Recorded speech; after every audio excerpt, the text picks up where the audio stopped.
ॐ शुक्लाम्बरधरं विष्णुं शशिवर्णं चतुर्भुजं प्रसन्नवदनं ध्यायेत् सर्वविघ्नोपशान्तये। गुरुर्ब्रह्मा गुरुर्विष्णुः गुरुर्देवो महेश्वरः गुरुस्साक्षात् परब्रह्म तस्मै श्रीगुरवे नमः। या कुन्देन्दुतुषारहारधवला या शुभ्रवस्त्रावृता या वीणावरदण्डमण्डितकरा या श्वेतपद्मासना या ब्रह्माच्युतशङ्करप्रभृतिभिर्देवैः सदा पूजिता सा मां पातु सरस्वती भगवती निःशेषजाड्यापः। कूजन्तं राम रामेति मधुरं मधुराक्षरम् आरुह्य कविताशाखां वन्दे वाल्मीकिकोकिलम्।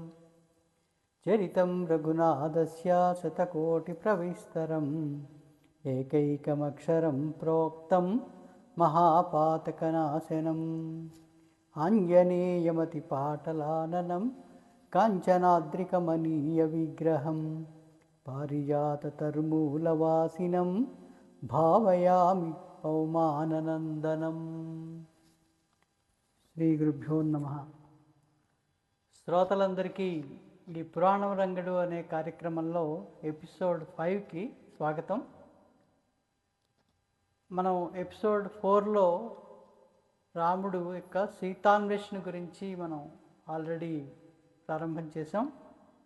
అయితే ఇంతకుముందు మనం చెప్పినట్లుగా పురాణ పఠనం ఎపిసోడ్ 1లో మీకు కొన్ని విషయాలు చెప్పాను.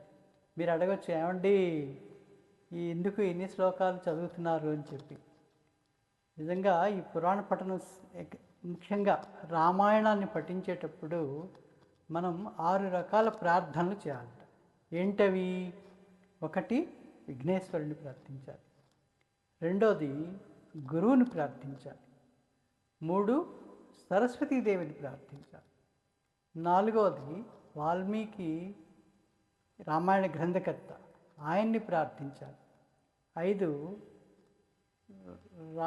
రామాయణ మహామాల రత్నం వందే అనిలాత్మజం.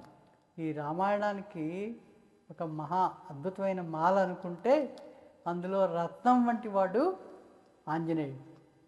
అందువల్ల హనుమ ప్రార్థన చేయాలి. ఇక సీతారాముల కథానాయకుడు వాళ్ళ తలక ప్రార్థన చేయాలి. ఈ 6 ప్రార్థనలు చేసిన తర్వాత మాత్రమే మనం రామాయణ పఠనాన్ని ప్రారంభించాలి. అందుకే ప్రతిరోజు మనం ఏ రోజు పురాణపట్నం ప్రారంభం చేసినా ఈ ప్రార్థనలన్నీ కూడా క్రమం తప్పకుండా చేయాలి. తర్వాత ఇంకొక నియమం ఏంటి? మనం ముందరి సర్గలో ఏదైతే నిన్న జరిగినటువంటి ఎపిసోడ్ ఏదైతే ఉందో అందులో ఆఖరి శ్లోకాన్ని ఒకసారి పఠించి ఇప్పుడు నూతన సర్గని ప్రారంభం చేయాలన్నమాట. ఇది ప్రవర్తనా నియమావళి, పురాణ పఠనానికి ప్రవర్తనా నియమావళి. అందుకే మనం ప్రతిరోజు కూడా ఈ ప్రార్థనతోటే మొదలు పెడుతున్నాం. ఇప్పుడు మనం కిందటి ఎపిసోడ్లో మనం విడిచిపెట్టినటువంటి ఆఖరి శ్లోకం ఎపిసోడ్ 3లో ఎపిసోడ్ 4లో ఏంటది? యత్నాన్ మృగయమాణస్థు నాసపాదవనే ప్రియాం శోకరక్తే క్షణశోకాత్ ఉన్మత్త ఇవ లక్ష్యతే. మన రామచంద్రమూర్తి సీతా జాడ కనిపించకపోయేటప్పటికీ ఆ వనంలో ఉండేటువంటి మొత్తం అంతా కూడా నలుదిక్కులా కలిగి చూసి ఎక్కడ జాడ కనిపించకపోయేట ఏమవుతాడు? మిక్కిలి శోకంతో కన్నులు ఎర్రబడిపోయి ఒక ఉన్మాదిలాగా మారిపోతాడు అనమాట. అంటే సీత కనిపించకపోయేటప్పటికీ ఒక ఉన్మాదిలాగా తయారైపోతాడు. అలా ఉన్మాదిలా మారినటువంటి శ్రీరామచంద్రమూర్తిని మనం ఇప్పుడు ఈరోజు ఆయన తలక ఎలా ఉంటుంది, ఆయన తలక మనోవేదన, సీత గురించి ఆయన ఇచ్చేసేటువంటి పరితపించేటువంటి విధానాన్ని మనం ఈరోజు సీతోన్మాది రాముడు ఎలా ఉంటాడో ఈరోజు మనం చూద్దాం. ఏమండి? వృక్షాద్వృక్షం ప్రధావంస గిరేశ్చాద్రిం నదాం నదీం బభూవ విలపన్ రామః శోకార్ణవ పరిప్లుతః. ఎలాగా రాముడు సీత కోసం ఎలా పరితపిస్తున్నాడో చూడండి. వృక్షాద్వృక్షం, చెట్లు చేమలు, గిరేశాద్రిం, కొండలు కోనలు, నదాం నదీం, నదీ నదాల్ని, ప్రధావన్స, పరిగెడుతున్నట్టు వాటి వెనకాతల కొండలు, లోయలు, గుట్టలు, నదులు, నదాలు, చెట్లు, పుట్టలు అన్నిటి వెనకాతల పరిగెడుతున్నాడు. దేనికోసం? సీతాదేవి కోసం, అన్వేషణ కోసం రాముడు పరితపిస్తూ ఎలా పరిగెడుతున్నాడు మళ్ళా చూడండి. శోకార్ణవ పరిప్లుత, శోకార్ణవం, అర్ణవం అంటే సముద్రం, శోక సముద్రంలో మునిగిపోయాడు. మునిగిపోయి ఆమె కోసం అన్వేషణలో పరుగులు తీస్తూ ఉన్నాడనమాట. అపి కచ్చిత్ త్వయా దృష్ట సా కదంబ ప్రియా ప్రియా, కదంబ యది జానీషే సంససీతాం శుభానవాం. అపి కచ్చిత్ త్వయా దృష్ట్వా సా కదంబ ప్రియా ప్రియాం. కడిమి చెట్టు కనిపించింది. కదంబ వృక్షం అంటే కడిమి చెట్టు. ఓ కడిమి చెట్టు కనిపించింది రాముడికి. కనిపిస్తే ఆ కడిమి చెట్టు దగ్గరికి వెళ్ళి అడుగుతున్నాడు, ఓ కదంబ వృక్షమా, నా ప్రియాతి ప్రియమైనటువంటి సీతాదేవికి నీ పువ్వులంటే చాలా ఇష్టం.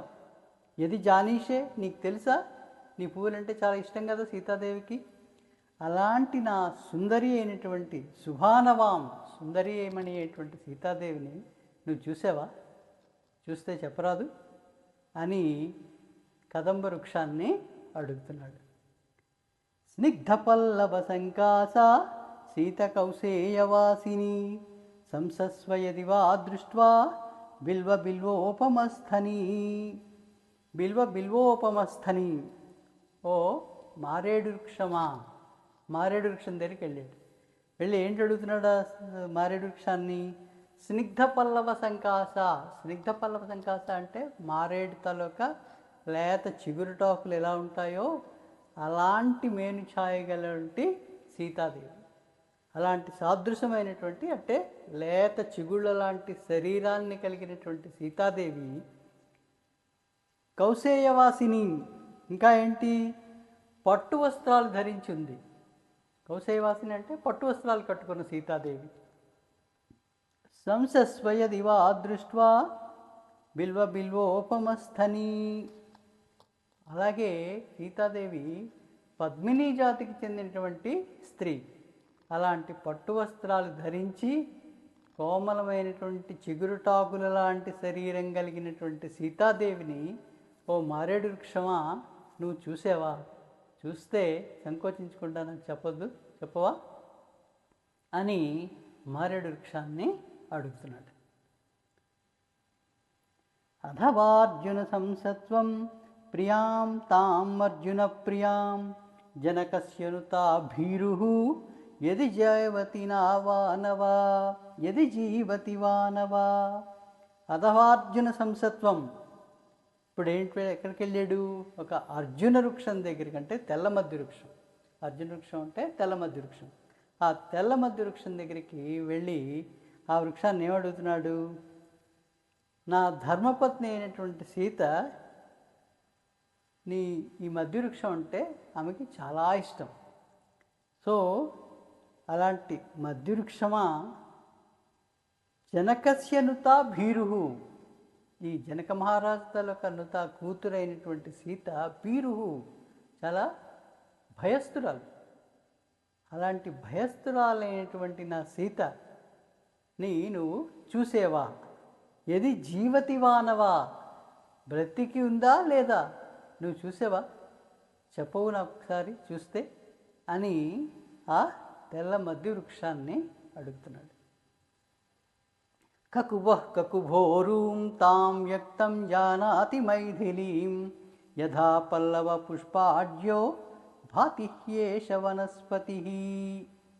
వనస్పతి, ఈ కకుభవృక్షం, కకుభవృక్షం దగ్గరికి వెళ్ళాడు. ఆ కకుభవృక్షాన్ని వనస్పతి అంటే ఆయుర్వేదిక్ మెడిసిన్స్ కలగా వృక్షం అన్నమాట. అది దానికి నిండా పువ్వులు అది కూడా ఉండి చక్కగా కాయలు ఉండి చాలా పచ్చగా ఉంటుంది. అది వనస్పతి అంటారు. కకుభ వృక్షాన్ని వనస్పతి అంటారు. ఆ వనస్పతి అయినటువంటి కకువా వృక్షాన్ని ఎలా ఉంది? చక్కటి చిగుళ్ళు, ఆకులు, పువ్వులు, మొగ్గలతోటి మంచి శోభాయమానంగా ఉందన్నమాట. ఆ శోభాయమానంగా ఉన్నటువంటి ఆ కకువా వృక్షాన్ని చూసి అంటున్నాడు కదా, కకుభ, ఓ కకుభా వృక్షమా, కకుభోరూం. కకుభ అంటే సంస్కృతంలో అందం అనేది. కకుభ ప్లస్ ఉరు, కకుభోరు అంటే అందమైనటువంటి ఉరు అంటే తొడలు కలది ఎవరు? సీతాదేవి. త్వాం వ్యక్తం జానాతి మైథిలీం.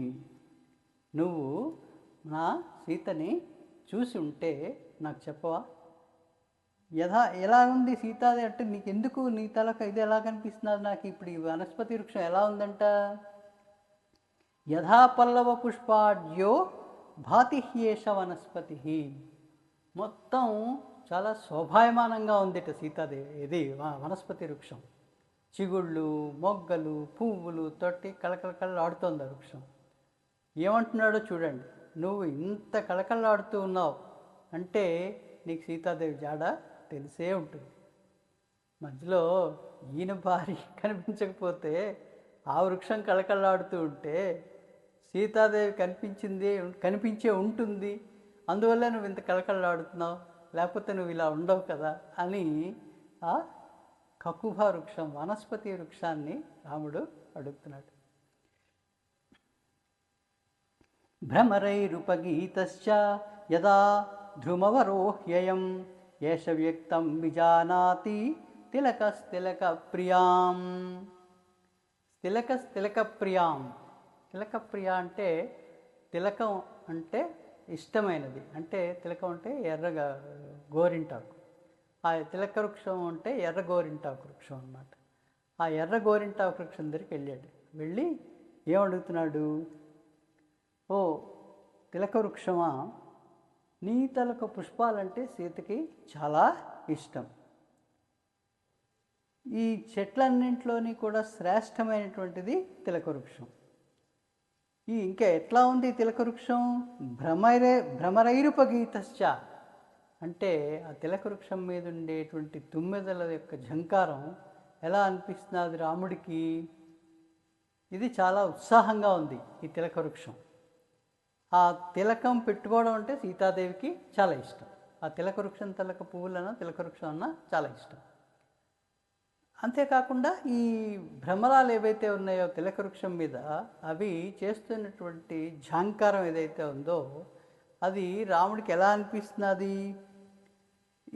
ఈ వృక్షం, ఈ తిలక వృక్షం సీతాదేవిని చూసింది, అందుకే ఇంత ఆనందంగా ఈ భ్రమరనాదంతో సంతోషంగా ఆడుతూ ఉంది అని చెప్పి అనుకుంటున్నాడు ఈయన భ్రమ. అలాగే అనుకుని ఆ తిలక వృక్షాన్ని అడుగుతున్నాడు, నా సీతాదేవి నీకు తెలుసు కదా తిలకం అంటే చాలా ఇష్టం, నీ తుమ్మిదల జోరు, నీ తలక ఈ నువ్వు శోభాయమానంగా ఉండేటువంటి తీరు చూస్తే నాకేమనిపిస్తున్నదంటే నువ్వు ఖచ్చితంగా నా సీతని చూసే ఉంటావు. దయచేసి కాస్త చూస్తే నాకు చెప్పి పుణ్యం కట్టుకోరాదు అని ఆ తిలక వృక్షాన్ని అడుగుతున్నాడు. శోకాసమదా శోకోపహత చేతసం స్వన్నామానం కురు క్షిప్రం ప్రియా ప్రియ సందర్శనేన మాం. అశోక అంటే నా ప్లస్ శోకం, శోకాన్ని తొలగించేదే అశోక వృక్షం. ఆ అశోక వృక్షం దగ్గరికి వెళ్ళి అంటున్నాడు, శోకాసమద, శోకాన్ని నశింపజేసేటువంటి ఓ అశోక వృక్షమా, శోకోపహత చేతనం స్వన్నామానం కురు క్షిప్రం ప్రియా సందర్శనేన మాం. నువ్వు అందరి తాలూకా శోకాలని కూడా నివారించేటువంటి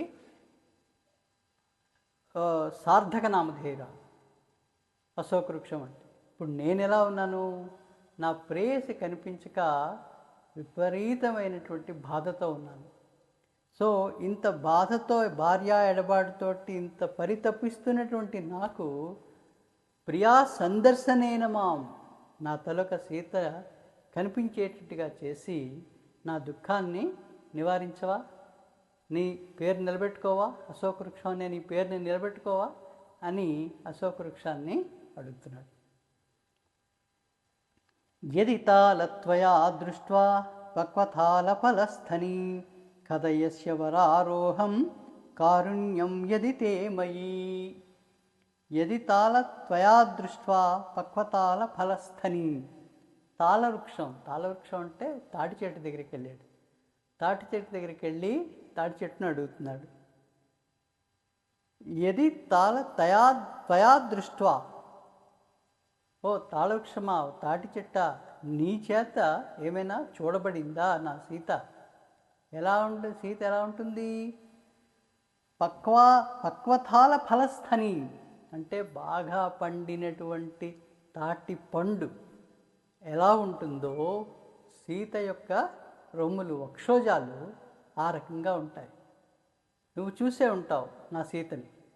నీ తాటిపండు ఎంత చక్కగా నిగనిగలాడుతూ ఉంటుందో నా సీత యొక్క వక్షోజాలు కూడా అంతే నిగనిగలాడుతూ నీ తాటి పండులాగే ఉంటుంది.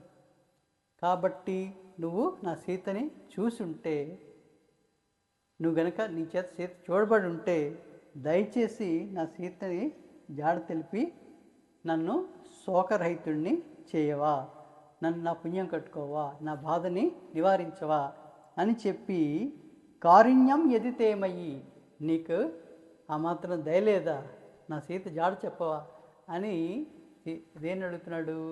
తాటి చెట్టుని అడుగుతున్నాడు. చూసారా?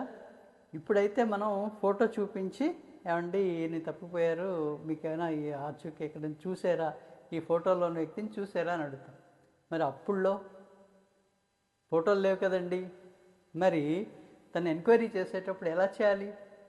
అందుకు రాముడు సీతాదేవి తాలూకా అంగాంగ వర్ణన చేస్తున్నాడు. ఇందాకలా కక్కుభ వృక్షాన్ని ఏమడిగాడు? నా సీత యొక్క తొడలు చాలా అందంగా ఉంటాయి, నీ శాఖల్లాగే, నువ్వు చూసే ఉంటావు, రోజు చూస్తూ ఉంటావు, నీకు ఎక్కడైనా కనిపించిందా?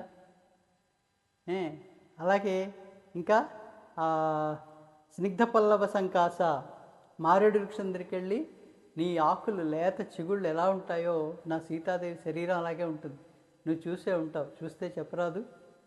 తాటి చెట్టు దగ్గరికి వెళ్ళి ఉంటున్నాడు, నీ తాటి పండ్ల లాంటి వక్షోజాలు కలిగినటువంటి నా సీతని నువ్వు చూసే ఉంటావు, దయచేసి చెప్పవా అని తాటి చెట్టుని అడుగుతున్నాడు.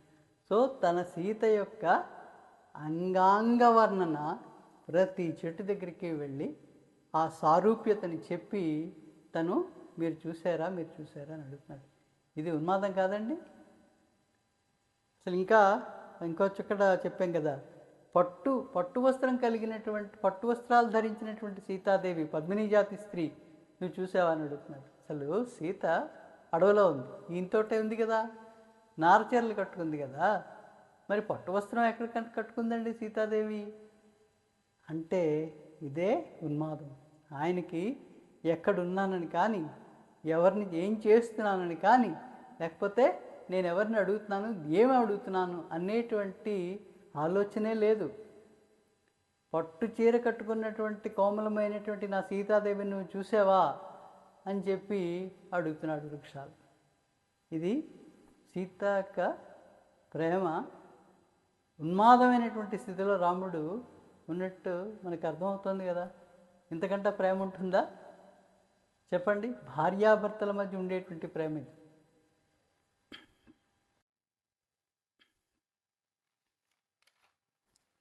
యది దృష్ట్వా త్వయా సీతా జంబూఫలోపమా ప్రియాం యది విజానీషే నిస్సంకం కథయశ్వమే. జంబూఫలోపమా. ఇప్పుడు ఎక్కడికి వచ్చాడు? నేరేడు చెట్టు దగ్గరికి వచ్చాడు. నేరేడు చెట్టు దగ్గరికి వచ్చి జంబూఫలోపమా అంటే ఉపమా అంటే ఉపమా, సిమిలి, ఉపమాన అలంకారం. ఎట్లా ఉంది?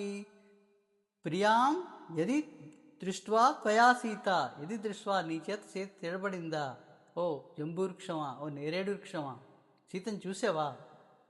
ఎలా ఉంటుంది సీత? నీ నేరేడు పండు ఎంత నిగనిగలాడుతూ ఉంటుందో నా యొక్క సీత శరీరం కూడా అంతే నిగనిగలాడుతూ ఉంటుంది. అలాంటి సీతను నువ్వు చూసావా? నీ చేత చూడబడిందా? ఇది దృష్టాత్వయి ప్రియాం యది విజానీషే నిశంకం కథయస్వ మాం. అంటే నిశంకం, నీకేం అనుమానం అక్కర్లేదు, భయం వద్దు, నాకు చెప్పు, నువ్వు చూసినట్టయితే నా సీతాదేవిని దయచేసి నాకు సీత జాడ తెలియజేయి అని చెప్పి నేరేడు వృక్షాన్ని అడుగుతున్నాడు. అహో త్వం కర్ణికారాధ్య సుపుష్పై శోభసే భృశం కర్ణికార ప్రియా సాధ్వి సంసదృష్ట్వా ప్రియాయది. అహో త్వం కర్ణికారాధ్య. కర్ణికా వృక్షం అంటే గన్నేరు వృక్షం. ఏమంటున్నాడు? అహో, ఆశ్చర్యం ప్రకటించాడు. ఏంటి? త్వం, నువ్వు, కర్ణికారాధ్య, గన్నేరు వృక్షమా, సుపుష్పై శోభసే భృశం. ఏమిటి నీ పుష్పాలతోటి ఇలా ఇంత నిగనిగలాడుతూ ఉన్నావు, ప్రకాశిస్తున్నావు, ఏమిటి కదా?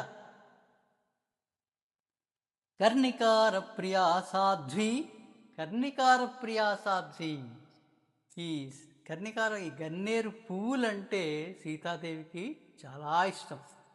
వాటితోటే రోజు పూజ చేస్తూ ఉంటుంది. సాధ్వి, పతివ్రత అయినటువంటి సీతాదేవి కర్ణికార ప్రియ అంటే నీ యొక్క గన్నేరు పువ్వులు అంటే చాలా ఇష్టమైనటువంటి సీతాదేవి. సంసదృష్ట్వా ప్రియాయది. సో ఒకవేళ నువ్వు ఇంత శోభాయమానంగా ఉన్నావు, పువ్వులతోటి చాలా కలకలాడుతూ ఉన్నావు అంటే దాని అర్థం నువ్వు సీతాదేవిని చూసే ఉంటావు. నా సీత గన్నేరు పువ్వులు అంటే ఇష్టం, ఖచ్చితంగా నీ దగ్గర కోయడానికి వచ్చి ఉంటుంది, నువ్వు చూసి ఉంటావు. నా సీతని చూస్తే దయచేసి నా తలకు సీత జాడ తెలియచెప్పవా అని చెప్పి గన్నేరు వృక్షాన్ని అడుగుతున్నాడు. శూతనీప మహాసాలాన్ పనసాన్ కురవాన్ ధనాన్ దాడిమానసవాన్ గత్వా దృష్ట్వా రామో మహాశయ. మహాయశ, దృష్ట్వా రామో మహాయశ. మహాయశ, గొప్ప యశస్వి, గొప్ప కీర్తిమంతుడైనటువంటి శ్రీరామచంద్రుడు చూతనీప మహాసాలాన్ పనసాన్ కురవాన్ ధనాన్, ఇంకా ఎక్కడెక్కడ తిరుగుతున్నాడు? మామిడి చెట్ల దగ్గరికి వెళ్ళాడట, మంకెన చెట్ల దగ్గరికి వెళ్ళాడట, పెద్ద మర్రి చెట్టు దగ్గరికి వెళ్ళాడట, పనస వృక్షాల దగ్గరికి వెళ్ళాడట. ఇలా కనిపించినటువంటి ప్రతి వృక్షం దగ్గరికి వెళ్ళిపోతున్నాడండి. వెళ్ళిపోయి ఏమడుగుతున్నాడు? యదివా త్వయా దృష్ట్వా మయా సీత. నా సీతని మీరు చూసారా? ఓ మామిడి చెట్టు నువ్వు చూసావా? ఓ పనస వృక్షమా నువ్వు చూసావా?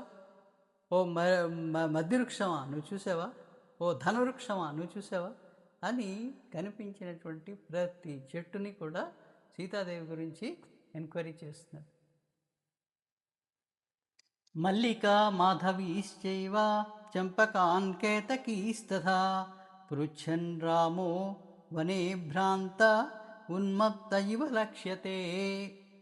మల్లికా మాధవీశ్చైవ, చెట్లు అయిపోయి, ఇంకా పువ్వు పొదలు, పూల మొక్కలు, మల్లికా వృక్షం, మాధవీలత, చంపకాన్, అలాగే చామంతి, కేతకీస్తథా, ఇంకా అక్కడ ఉండేటువంటి దానిమ్మ చెట్లు, వేగి చెట్లు, ఇంకా మల్లె తీగలు, సంపంగి, మోగలి, ఇవన్నీ ఉన్నాయి. ఈ పూల జాతుల ఈ పొదలన్నీ కూడా మల్లి, చామంతి, సంపంగి, మోగలి, ఓకే, ఇలాంటివన్నీ కూడా అక్కడ ఉండేటువంటి పూ పొదలు ఉంటాయి కదా, వాటన్నింటి దగ్గరికి వెళ్ళి అడుగుతున్నాడు. ఏమని? పృచ్ఛన్ రామో వనే భ్రాంత. అడుగుతున్నాడు వాళ్ళందరినీ కూడా, ఎంక్వైరీ చేస్తున్నాడు. సీతను చూసారా, మీరు ఎవరైనా సీతను చూసారా? ఎలాగా? ఉన్మత్త ఇవ లక్ష్యతే, ఉన్మాదిలా, అంతే కదండి. లేకపోతే ఆయన ఎవరిని అడుగుతున్నాడు? అవేమైనా మాట్లాడతాయా? అడవిలో రిప్లై ఇస్తాయా? మేము చూసామండి అని చెప్తాయా? ఏం లేదు కదా. మరి ఆ విషయం రాముడికి తెలీదా?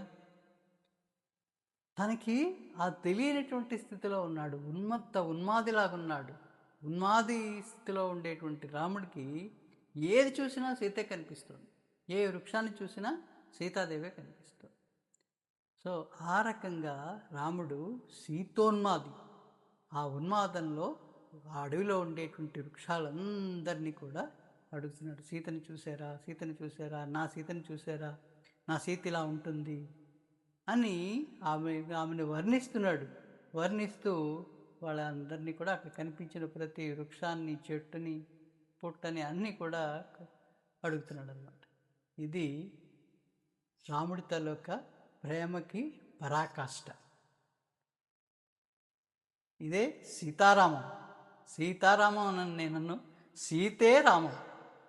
అంత గొప్ప ప్రేమికుడు రాముడు.